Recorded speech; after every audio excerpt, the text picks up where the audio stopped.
So, welcome everyone. My name is Florian Doring, and I want to talk to you now about how to make larger bundle sheath cells in C3 plants. So, the bundle sheath is that one layer of cells that surround the veins in the leaves. And while in C3 plants, the bundle sheath cells are rather tiny and small, they are large and huge in the leaves of C4 plants. And when one now wants to introduce a C4 type of photosynthesis into a C3 type, we have to make the bundle sheath cells bigger. So unfortunately, very little is known so far of the genes and the process that makes larger bundle sheath cells. And we want to find those genes. Therefore, we use our model plant species Arabidopsis thaliana, and when we find something interesting there, we can then easily apply this knowledge also to other plants. So, Arabidopsis thaliana has thousands of genes. How to find the right ones? For this, we have developed two different strategies that might help us to find those genes. So, in principle here, we want to randomly manipulate the genome and then simply take a look, did something interesting happen to the bundle sheath anatomy? So we have two approaches here, an EMS mutant screen.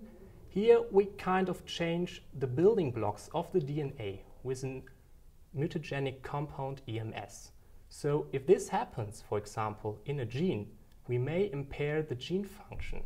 And let's now assume we hit a gene that controls bundle sheath cell size, we should see an effect in the end.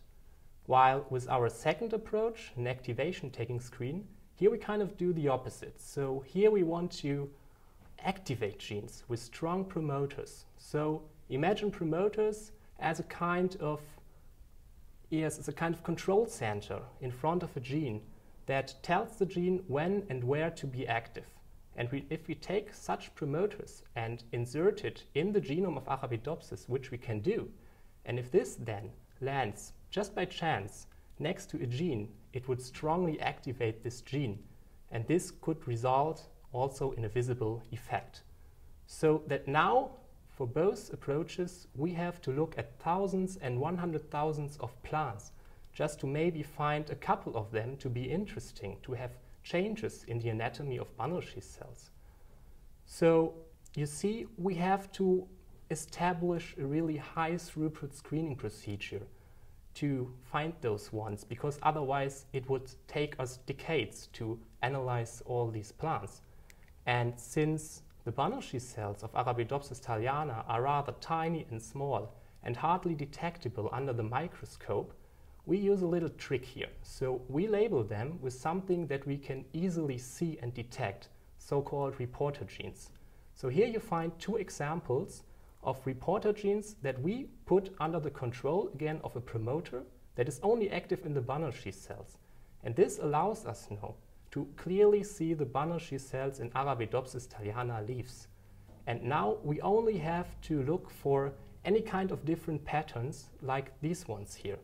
So mostly we'll find stronger signal or weaker signal in the bundle sheath cells, and this may then mean we have larger or smaller bundle sheath cells, which we are looking for. So I'd like to show you now one example of a mutant line that we have found to have maybe larger bundle sheath cells. So this is mutant line 24. We got this from the activation taking screen, so we inserted a promoter here. And the first thing that we observed is there's way more signal in the bundle sheath cells in these leaves of the mutant line if you compare it to the control line in the pictures on the left-hand side. And if we now go a little bit more into detail, then we'll find that the bundle sheaths that surround the veins in the mutant line is enlarged here compared to the control line. So we really could have a gene here that controls the size of the bundle sheath cells. And of course, we need to find this gene. And with some fancy method, we are able to do so. But to make a long story short, I simply want to show you here that our promoter that we inserted really directly in front of a gene, so that we have here a very promising candidate for a gene that indeed could control bundle sheath cell size. And with this, I hope I could convince you that we have established a really good method to find those genes that make larger monosheath cells. And if we can get C3 plants with larger monosheath cells, we are already one step closer to an efficient C4 photosynthesis. And this would be very great. So thank you for your attention.